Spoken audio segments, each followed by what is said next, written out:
بسم اللہ الرحمن الرحیم حامدا و مصلیا و مسلما اما بعد۔ اس معاشرہ میں کچھ لوگ اپنے آپ کو بڑا بہادر سمجھتے ہیں کہ منہ میں جو آئے گا وہ کہتے رہیں گے، اسی طرح جو کام چاہے کریں، ان کو کوئی روک ٹوک نہیں ہے، کوئی جھجک نہیں ہے، کوئی حیا نہیں ہے۔ حالانکہ بندہ مومن کو یہ سوچنا چاہیے، حیا تو ایمان کا حصہ ہے۔ اور میرے آقا علیہ الصلوۃ والسلام نے ابن ماجہ شریف کی حدیث نمبر 4184 میں ارشاد فرمایا، الحیاء من الایمان والایمان فی الجنہ والبذاء من الجفاء والجفاء فی النار، کہ حیا تو ایمان سے ہے اور ایمان جنت میں لے کر جائے گا، اور فضول بکتے رہنا یہ جفا سے ہے اور جفا جہنم میں لے کر جائے گی۔ اور آقا دو عالم نور مجسم صلی اللہ علیہ وسلم ہمیں یہ بتانے لگے کہ اسلام کی بہترین صفت، امتیازی خلق کیا ہے۔ فرمایا، ان لکل دین خلقا وان خلق الاسلام الحیاء۔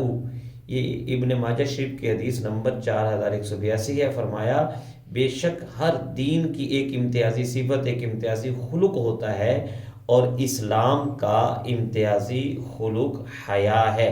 اور حیا کے فوائد بتاتے ہوئے آقا دو عالم نور مجسم صلی اللہ علیہ وسلم نے فرمایا کہ ما كان الفحش في شيء قط الا شانه ولا كان الحیاء في شيء قط الا زانه، کہ بے حیائی اور فحاشی کسی چیز میں نہیں ہوتی مگر اس کو بدصورت بنا دیتی ہے، اور جس چیز میں بھی حیا ہوتی ہے، حیا اس چیز کو خوبصورت بنا دیتی ہے۔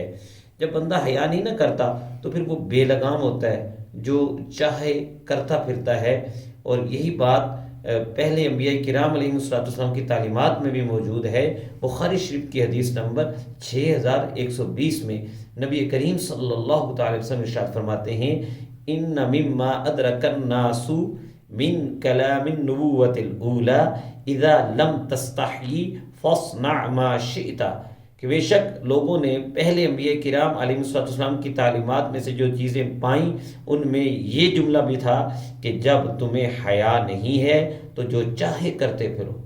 اور خود پیغمبر اسلام، ہم سب کے آقا حضرت محمد مصطفیٰ صلی اللہ تعالی وسلم سب سے زیادہ حیا کے پیکر تھے۔ حضرت ابو سعید خدری رضی اللہ تعالیٰ عنہ بخاری شریف کی حدیث نمبر 3562 میں یہ ارشاد فرماتے ہیں کہ کان النبی صلی اللہ تعالی علیہ وسلم اشد حیاء من العذراء فی خدرها، کہ نبی رحمت صلی اللہ تعالی وسلم تو ان کنواری بچیوں سے بھی زیادہ حیادار تھے جو پردے میں رہتی ہیں۔